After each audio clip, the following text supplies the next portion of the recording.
বিশ্বের অন্যতম শক্তিশালী দেশ হিসেবে আমেরিকা বরাবরই তার সামরিক শক্তি নিয়ে গর্বিত, কিন্তু মার্কিন যুক্তরাষ্ট্র যে আরও একটি বড় পদক্ষেপ নিয়েছে তা বিশ্বকে নতুন করে ভাবাচ্ছে।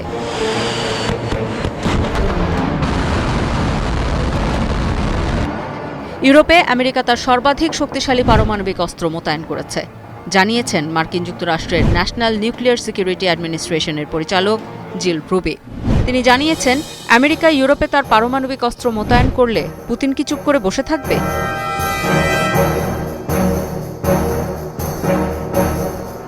2014 সালের পর থেকে রাশিয়া পশ্চিমা বিশ্বের বিরুদ্ধে তীব্র প্রতিবাদ জানিয়ে আসছে।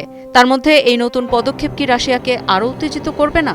রাশিয়ার পারমাণবিক সক্ষমতা এবং সামরিক শক্তি এর আগে অনেকবার পরীক্ষিত হয়েছে, কিন্তু আমেরিকার এই পদক্ষেপ তাদের ক্ষমতার পরিসীমা নিয়ে নতুন প্রশ্ন তুলে দিয়েছে।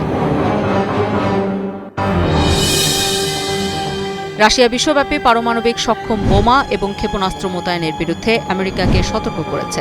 রাশিয়া বলছে এটি তাদের জন্য একটা বড় চ্যালেঞ্জ হতে পারে। তাহলে কেন আমেরিকা এই পদক্ষেপ নিল? এর পেছনে কি উদ্দেশ্য থাকতে পারে?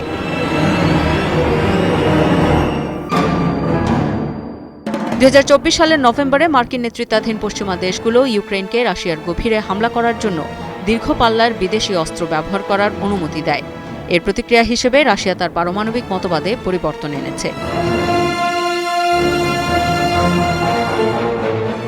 এর আগে B-61 বোমাগুলো বেলজিয়াম, জার্মানি, ইতালি, নেদারল্যান্ডস এবং তুরস্কে মজুদ ছিল। তবে নতুন B-61-12 পারমাণবিক বোমা এখন ইউরোপের বিভিন্ন সামরিক ঘাঁটিতে মোতায়েন করা হয়েছে। একাধিক রিপোর্ট বলছে এই বোমাগুলো যুক্তরাজ্যেও স্থাপন করা হতে পারে।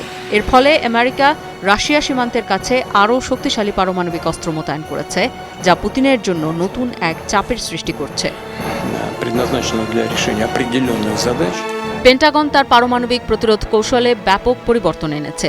2024 সালে পেন্টাগন নতুন কৌশল গ্রহণের ঘোষণা দিয়েছে, যার মধ্যে রয়েছে নিউক্লিয়ার আর্মড সাবমেরিনের প্রস্তুতির সময় বাড়ানো এবং B-61-13 মাধ্যাকর্ষণ বোমার বিকাশ।